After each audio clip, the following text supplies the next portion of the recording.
Hi everybody, it's Geordie from Geordie's Cards here for Pour Some Stamps and wishing you all a very happy new year. I hope you had a wonderful Christmas.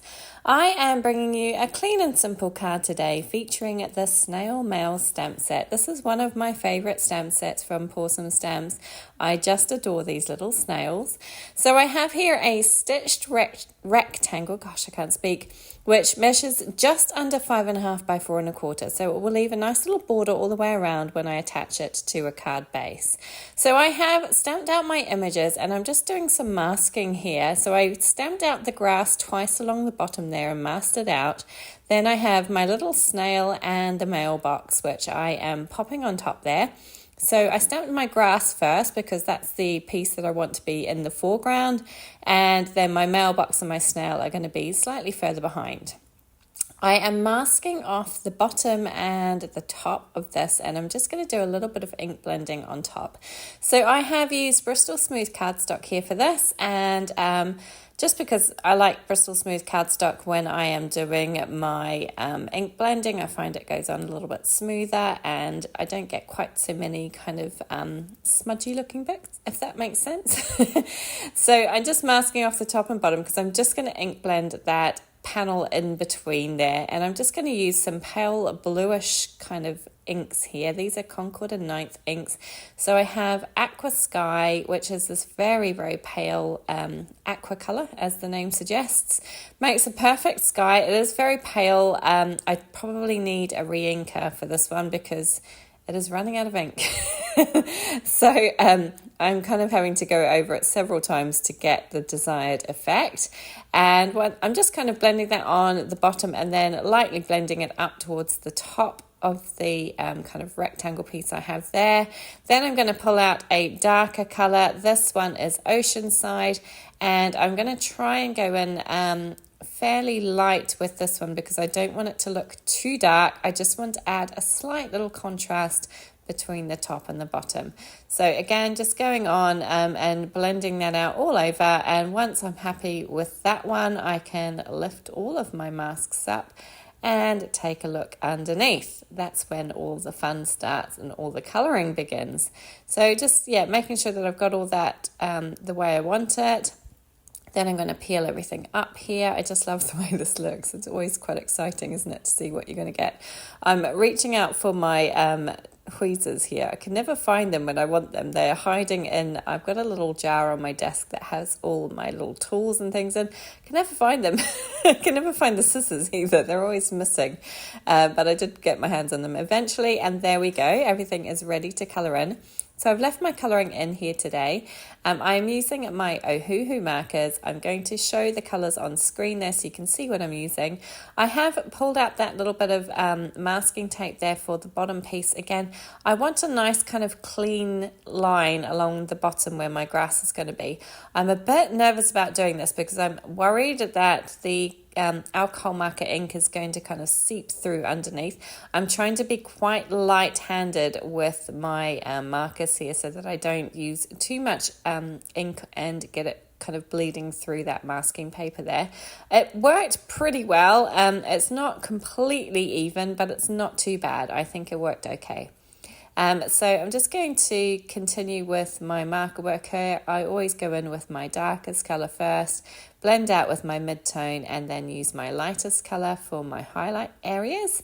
And I'm just using that mid-tone to kind of create all of the bottom piece as well, if that makes sense. So all the line along the bottom is all that mid-tone piece.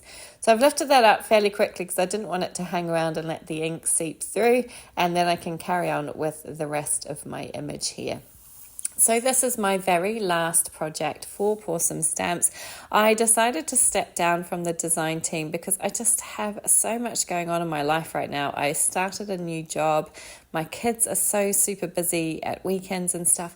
So finding time to get crafting done doesn't always happen, which is such a shame because I really love crafting and I really love card making, and I have so enjoyed being a part of the Pour Some Stamps design team. It has been a wonderful experience for me.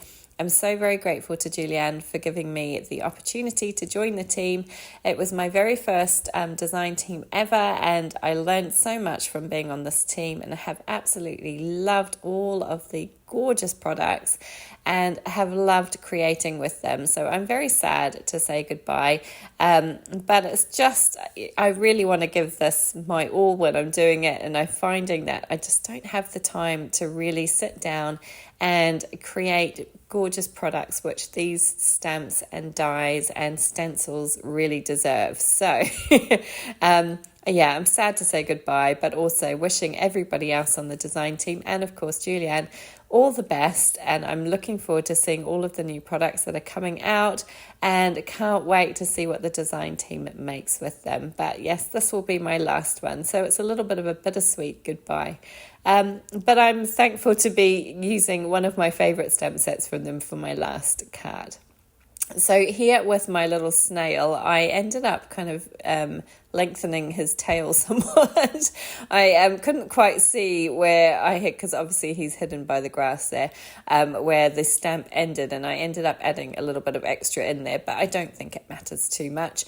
I'm kind of using this ochre brownie colour for his main body, and then for his shell I just thought I would go a little bit different and use some purples. I really love snails with purple shells. I don't think I've ever seen one in real life, but anything goes when you're card making. So I just decided to give him a purple shell, and I love this colour combination with the Ohuhu markers. It's a really pretty kind of softish purpley colour, and I just think it's really pretty, and yeah, it kind of made him pop, which I really wanted because he's a fun looking little snail there with his fancy shell. It's got some little dots on it. I really liked it.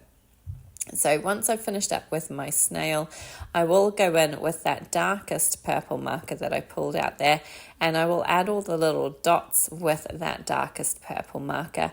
You could of course leave them white, which looks quite good as well, but I just decided to go in with the dark marker and make them kind of really dark purple.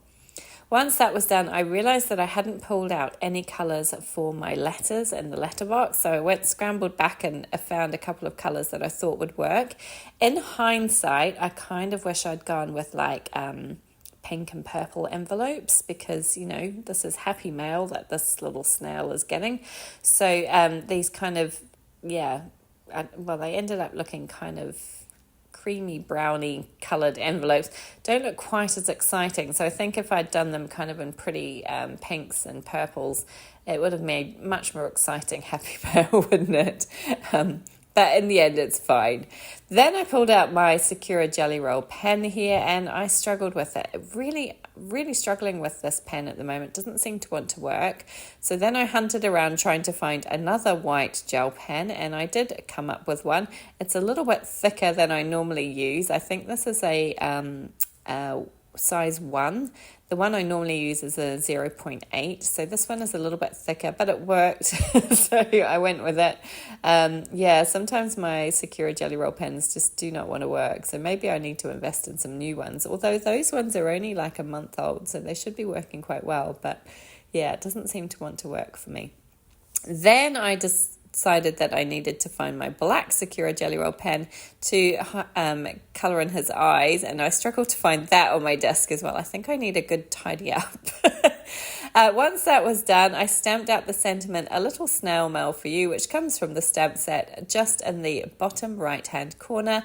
And now all I have to do is to mount my card base onto my card, mount my card panel onto my card base. I've chosen to go with a light aqua coloured cardstock for my card base, so everything ties in nicely, and you just get a nice little border all the way around. And then that is it. My little card is complete. I really hope you enjoyed this one. It was a lot of fun to make. Clean and simple isn't something that I do very often, but I always think it looks really effective. I'm so glad you joined me for my last video. I hope you enjoyed it. Please do give it a thumbs up. Please feel free to subscribe to the Pawsome Stamps channel and enjoy these other videos. Thank you so much for joining me. Take care.